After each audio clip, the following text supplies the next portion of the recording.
금리는 아무 상관이 없어요. 그게 다 엉터리 진단이라는 거야. 오진이야, 오진. 돈이 무슨 많이 불려? 서울만 억지로 지금 떠받치고 있었던 거야. 공직에서 작년 11월 14일 날 제가 떠나자마자 네. 서울과 강남 집값이 폭등을 하기 시작했어요. 작년 88 대책이라는 게 있었지 않습니까? 네. 작년 8월에도 지금으로부터 딱 1년 전쯤 집값이 반짝 상승을 했는데 집값을 안정시킬 대책을 국토부하고 정부가 발표한다고 하면서 윤석열 정부도 역시 문재인 정부식으로 집값을 안정시키는 정책으로 둔갑시켜서 집값을 폭등하게 하는 정책을 작년 8월 8일 날 발표를 했어요. 그게 뭐였습니까? 그게 뭐냐면 서울 시내에서 빌라 등 비아파트를 무제한 매입해라. 공기업이 나서서 거래량도 없고 집값이 자꾸 하락하니 서울의 집값을 떠받치려면 서울 골목골목에 있는 빌라나 오피스텔을 안 팔린 걸 무제한 사들이고 또 건축업자들이 그걸 많이 짓도록 하는 정책. 또 하나는 문재인 정부에서 투기의 꽃길을 열어줬습니다. 임대업자 신고만 하면 대출 80%의 세금을 취득세, 재산세, 종부세 면제, 나중에 양도 차익이 생겨서 양도를 하더라도 양도세 면제, 이런 세계에 유례가 없는 특혜를 임대사업자들한테 줘서 임대사업자와 공기업이 서울에 있는 주택을 사들이도록 하는 게 작년 88 대책이었어요. 전세 사기 때문에 빌라 시장이 무너질까봐 그런 거 아닐까요? 그게 아닙니다. 전세 사기하고는 아무 상관이 없고 그 전세 사기 주택도 LH가 사고 허가하고 그다음에 민간 주택업자들이 지어놓고 안 팔린 빌라 이런 것들도 공기업이 사들이고 그러면 그 사들이는 게 뭐가 문제냐? GH, LH, 최근에는 SH까지 참여해서 골목길에 빌라를 화곡동 같은데 문재인 정부에서는 25평짜리 연립주택을 6억, 7억 주고 LH, SH가 그런 빌라 연립주택 안 팔린 걸 사들였어요. 그러니까 화곡동 주변에 있는 마곡지구나 발산지구 아파트값이 10억을 넘어가. 근데 시세로 매입하는 건 아니지 않습니까? 시세로 매입하죠. 시세가 아니라 감정가로. 감정가로 하지 않습니까? 감정가라는 건 전달에 SH가 6억 주고 사면 그 다음 달 LH가 살 때는 6억 4천이 되고 시세가 6억이 돼버리니까 시세가 계속 끌어올리는 거예요. 매달 주거니 받거니 LH, SH, GH 막 해가지고 집을 사재기를 하면 그 다음에 민간 임대업자들이 문재인 정부에서는 버스 타고 다니면서 주택을 쇼핑하듯이 등기부나 뭐 이런 거 확인도 안 하고 사재기를 했잖아요. 그렇게 해서 문재인 정부에서 집값 오른 가장 큰 원인 중에 하나가 집을 가진 사람들이 집을 사서 임대사업자들이 2016년, 17년 박근혜 정부에서는 임대사업자들이 가지고 있던 주택이 20만 채가 안 됐는데 등록 임대가 문재인 정부가 끝날 무렵에는 한 350만 채, 지금은 한 400만 채 가까이 될 거예요. 누군가가 집이 나오기만 하면 수십만 채씩을 사들이면 집값이 어떻게 되겠어요? 끊임없이 올라가는 거예요. 그리고 그 집을 사는 사람들은 대출을 집값의 80%까지 해줘요. 지금도 마찬가지야. 6억 이상 뭐 대출 뭐 이런 규제를 받잖아요. 강남에 예를 들어서 무슨 임대사업자가 15억짜리 주택을 산다. 그러면 80%까지 대출을 해줘. 집값에. 나중에 팔아서 양도 차익이 생기면 양도세도 안 내. 그래서 우리나라는 최근 문재인 정부 이후 집값이 오른 가장 큰 원인은 정부가 집을 사는 사람들에게 특별 대우를 해줘가지고 집을 계속 사게 만들어서 그래요. 우리가 주택을 사는 사람은 내 집 마련하는 평생 살면서 한두 번 집을 살까 말까 한데 보통 사람들은 임대사업자들은 매일 밥 먹고 하는 일이 집 사는 일이야. 문재인 정부 한 달 거래량의 80~90%는 집을 가진 사람들이 또 사는 거예요. 집이 없는 사람들이 집을 사는 게 아니고 집을 이미 가지고 있는 사람들이 임대용 주택으로 집을 사는 돈의 80%를 국가가 내주니까 월세 보증금만 받아도 집을 살 수가 있어. 그리고 그 집을 사기만 하면 정부가 값을 계속 올려줘. 1년에 30% 이상씩. 그러니까 재산은 계속 늘어나고 임대 수입은 계속 들어오고 세금은 한 번도 안 내고 그런 기가 막힌 업종을 만들었기 때문에 문재인 정부에서는 코로나로 우리 시민들이 소득이 줄고 삶이 굉장히 힘들었는데 부동산 값만 천정부지로 뛰었어. 코로나가 무슨 우리나라 부동산을 좋아하나? 돈이 많이 풀려서. 돈이 무슨 많이 불려? 금리가 굉장히 낮았지 않습니까? 그 돈은 임대사업자가 이 가계대출 주택담보대출의 60~70%는 문재인 정부에서 임대사업자들이 갖다 썼어요. 평생 집 한 채 사는 사람은 그렇게 많은 대출을 무리하게 일으켜서 집을 못 삽니다. 왜? 원리금 상환을 해야 되기 때문에 가계를 꾸려가야 되는데 정확한 진단을 하지 못하면 문재인 정부처럼 28번의 집값 합등 대책을 집값 안정 대책으로 둔갑시켜서 발표를 해도 사람들은 몰라요. 자, 그러면 최근 집값은 왜 올랐냐? 네, 상반기. 윤석열 정부도 문재인 정부를 본따서 집값이 문재인 대통령께서 임기를 마치고 2022년 5월에 양산으로 내려가자마자 6월 달부터 집값이 떨어지기 시작했어요. 그죠?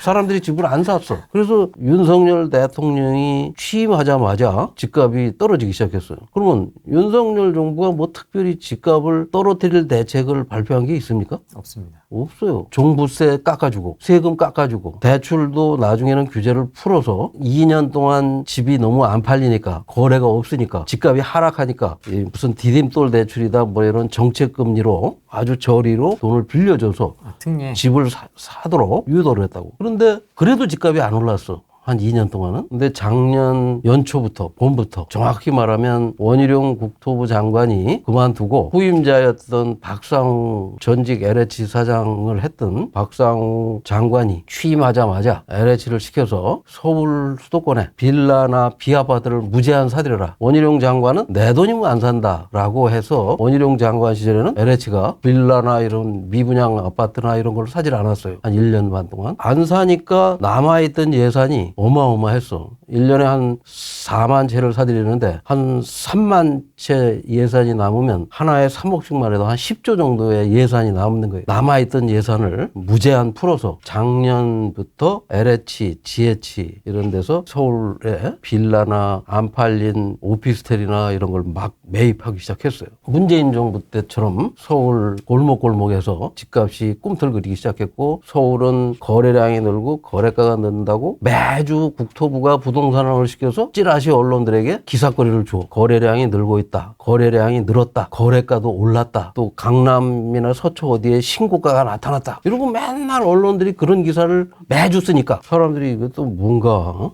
해가지고 그래서 집값이 오른 거예요. 네. 근데 그렇게 진단하시는 분들이 있습니까? 다른 전문가들하고 전혀 다른 얘기를 하셔가지고. 그렇죠.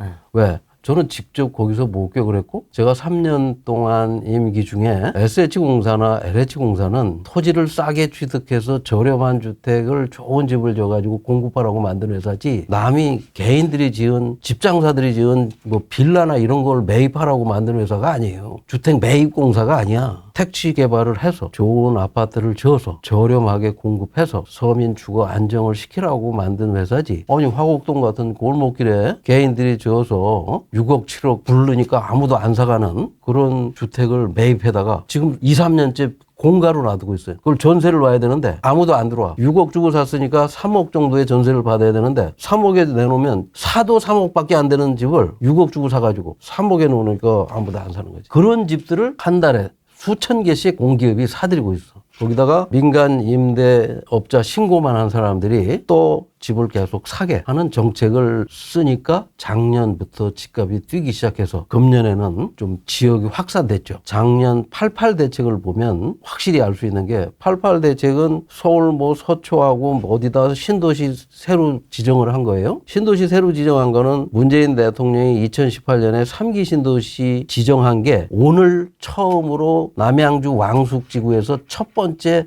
분양이 들어가. 그럼 몇 년 된 겁니까? 7년 만에 첫 분양을 하는 거예요. 그러면 작년에 발표한 추가 신도시는 언제 들어갈 것 같아요? 2030년이 돼도 입주가 될까 말까요? 그런 건 공급 대책이라고 그런 걸 발표해봐야 아무 소용이 없는 것이고 주 빌라를 매입했을 거 아닙니까? 뭐 아파트 빌라, 오피스텔, 도시형 생활주택 이런 것들은 공동주택으로 들어가요. 아파트 거래량이 는 것처럼 데이터가 그렇게 나와. 근데 그런 것들을 매입한다고 해서 저희가 이제 일반적으로 선호하는 대단지의 84, 59 타입의 아파트 가격에 자극을 줄 수 있을까요? 그럼요. 왜냐하면 그 59 타입 아파트가 잘 거래가 안 되고 있는데 그 옆에 59짜리 정도 되는 연립주택이나 빌라가 계속 매달 실거래가가 높아져. 그리고 그게 부동산원을 통해서 거래량도 늘고 거래가가 높아지는 걸로 계속 기사가 나. 그러면 아파트 내놓은 사람들이 어떻게 해요? 매물을 거둬들인다거나 그러나 아파트 값도 자극을 받죠. 거기다가 언론들이 첨삭을 해가지고 강남의 어느 아파트가 또 신고가에 팔렸다. 팔렸는지 안 팔렸는지도 몰라. 계약 체결만 해놓고 실제로 거래를 안 하는 것도 많아요. 뻥카까지 계속 발표를 하면 일반 시민들은 모르지. 이게 도대체 어떻게 돌아가고 있는 건지 시장이. 그래서 심리를 자극시켜가지고 야 이것도 대출도 싸게 해준다는데 정부가 아니 집값을 안정시켜야 될 정부가 왜 대출을 또 늘리고 저리로 갈아타기를 할 수 있게 하고 왜 그래야 돼? 정부는 사실상 그게 무슨 시장 정상화라는 얘기를 하지만 정부가 투기를 부추기는 거예요. 그 비싼 집을 저리로 대출 받아서 사면 계속 올라주면 좋지만 지금 지방 같은 데는 한 4, 50%가 떨어졌고 경기도도 한 20, 30%가 집을 문재인 정부에서 산 사람들은 손해를 봤을 거예요. 서울만 억지로 지금 떠받치고 있었던 거야. 서울도 사실 외곽 지역은 좀 떨어졌을 거예요.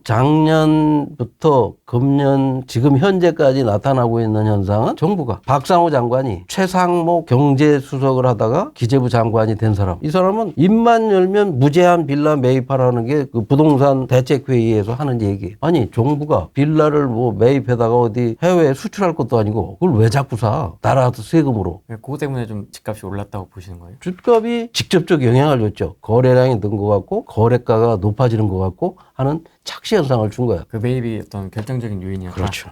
이 강남에 이 지금 70억, 80억까지 오게 된. 정부가 금융, 세제, 임대사업자, 공기업까지 동원해서 집값을 억지로 떠받치거나 띄운 거다. 집값이 오르는 이유는 정부 관료들, 정부 정책 때문이지 개인들이 무슨 집값을 떠받치는 건 아니잖아. 민간이 떠받치는 것도 아니잖아. 그 정책을 총괄하고 주도하는 사람은 그 사람들이니까. 그 사람들이 만드는 거예요. 대다수의 전문가분들은 그렇게 얘기를 하지 않고 대다수의 전문가들은 그 내용을 잘 모를 수밖에 없는 게 여기 이 그래프에서도 보여지지만 아파트는 2000년까지만 해도 99년에는 타워 팰리스가 평당 900만 원인데도 안 팔렸어요. 미분양이 80%였어. 2000년까지는 대한민국에 그렇게 집 걱정을 하는 나라가 아니었어. 집값이 상당히 안정된 거예요. 이전에는 2억 이상이 없어. 89년에는 서울의 주택이 140만 채였고 인구가 1060만이었으니까 한 집에서 8식구씩 살았어. 집 하나 가지고. 지금은 950만 명이 살고 있는데 서울에 390만 채의 주택이 있어요. 400만 개 가까이 돼. 그러니까 집 하나에서 2.3명 정도밖에 안 돼. 집은 4배가 늘고 인구는 100만 명이 줄었는데 집값은 어떻게 됐어요? 많이 올랐죠. 많이 오른 게 아니라 강남 같은 경우는 2억 가던 아파트가 30억이 됐으니까 15배가 올랐죠. 근데 그 20억, 30억 오른 걸 보면 노무현 정부에서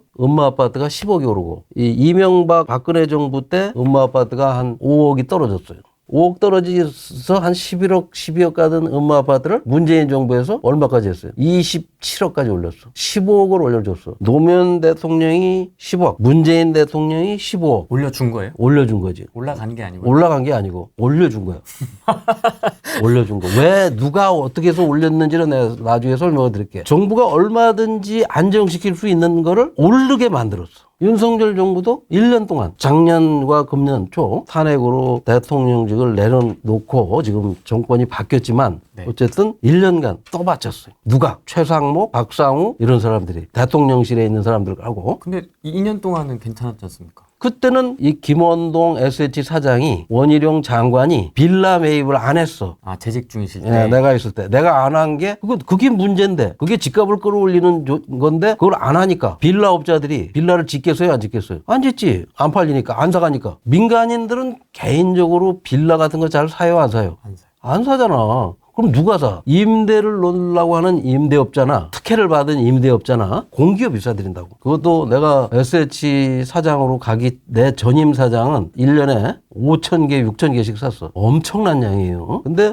LH는 3만 채씩 샀어. 공공이 1년에 3, 4만 개의 주택을 사들이기 시작하면 지금 서울의 주택 거래량을 보면 윤석열 정부에서 집이 안 팔릴 때는 한 달에 2,000개도 안 팔렸어요. 그죠? 800개, 700개 이랬어. 1년 거래량이 2만 개, 3만 개야. 근데 공공이 1년에 2, 3만 개씩을 사들이고 있어. 그러면 작년 거래량의 절반 정도는 공공이 사들였다는 거야. 주택을 공기업들이, 임대사업자들이. 그렇지 않고 누가 개인적으로 집값이 2년간 계속 하락하고 있고 무이자로 대출해줘도 집을 안 살 판에 왜 갑자기 집값이 올라? 그 집값이 오른 이유가 뭐예요? 작년부터. 박원순 때부터 누적됐던 재개발이란 이런 것들 틀어막다 보니까 누적된 공급 부족 그게 다 엉터리 진단이라는 거야. 오진이야, 오진. 오진이다. 그럼요. 플러스 금리가 이제 떨어지는 아니, 재개발, 재건축하고 재개발하는데 15년이 걸리고 재건축을 하려고 그러면 10년이 걸려요. 그렇지 않습니까? 그 오세훈 서울시장이 2021년에 서울시장 될 때 재개발, 재건축을 빨리 해주겠다고 해서 무슨 신통기획 이런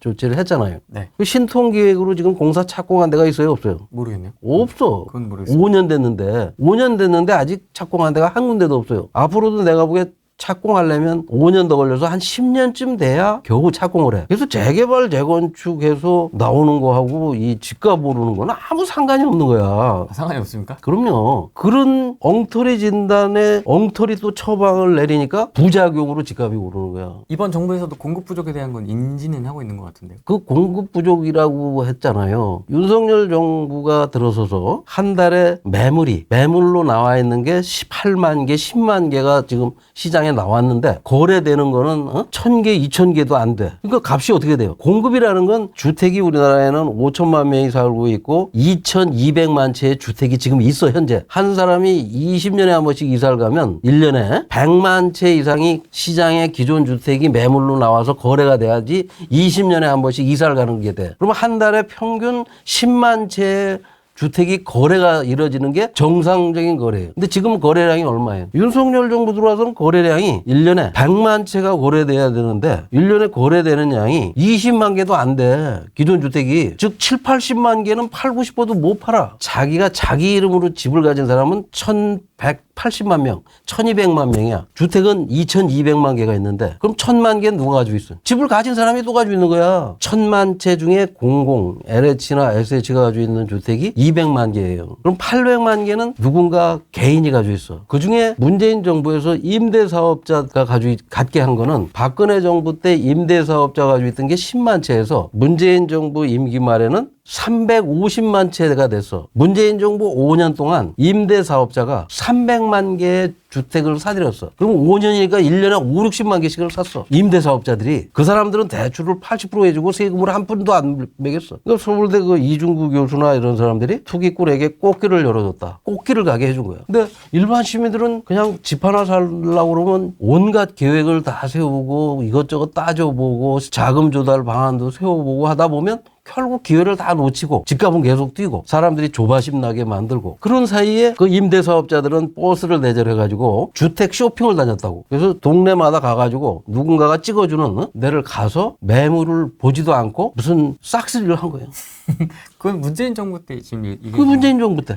윤석열 정부 때 이제 얘기를 좀 하자면 그러니까 그렇게 해서 집값이 그냥 인위적으로 또 올라간 거예요. 그렇게 너무 집값이 많이 오르니까 문재인 정부는 통계까지 조작해가지고 통계를 어떻게 조작했냐면 10억 가던 집이 갑자기 17% 올랐다고 그랬다고. 중요한 거는 이런 그 부동산 문제를 얘기하고 부동산 뭐 시장을 진단하고 주택 시장을 진단하고 뭐 이런 걸 하는데 등장하고 있는 전문가가 사실은 정책을 직접 만드는 공무원이나 공기업이나 그런 걸 주도했던 그런 책임자가 나와서 그 언론에서 얘기하는 거 들어본 적 있어요? 없어요. 부동산학 교수, 되먹지도 않은 부동산학 교수 뭐 또는 부동산 자기가 전문가라고 하는데 자세히 보면 무슨 금융 이런데 또는 부동산학과 출신 이런 사람들이 무슨 전문가네하고 나와가지고 나란 일을 해봤어야만 의견을 낼 수 있는 건 아니지 않습니까? 아니죠. 거기서 정확한 정보를 가지고 어떤 정책을 자기가 결정해서 그 정책이 시장에 어떤 영향을 미치는지를 진단하고 평가하고 이런 얘기를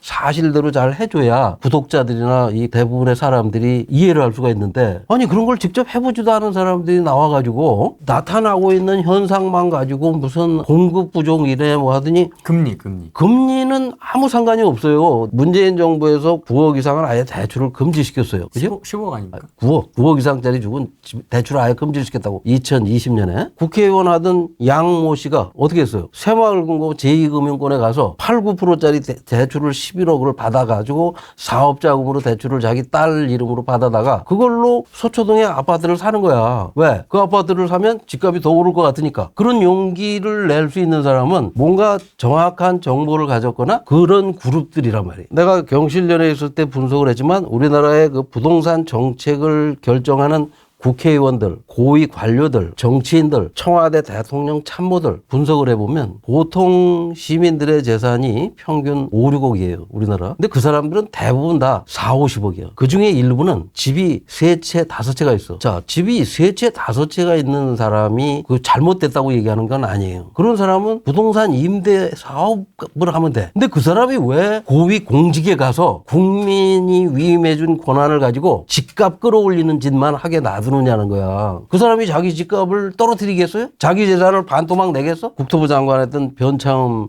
씨 같은 경우도 2006년에 카드론 받아가지고 서초동에 아파트를 샀어요. 그런 사람들이 그렇게 집값을 떨어뜨리는 정책을 생각하겠냐고. 그런 걸 정확하게 알려주는 분들이 너무 부족해서 제가 이렇게 프랭이 아저씨를 통해서 젊은 사람들이 정확한 정보를 얻기가 어려우니까 여러분들에게 많은 정보를 제공해 드려야 되겠구나 하는 생각을 하게 됐고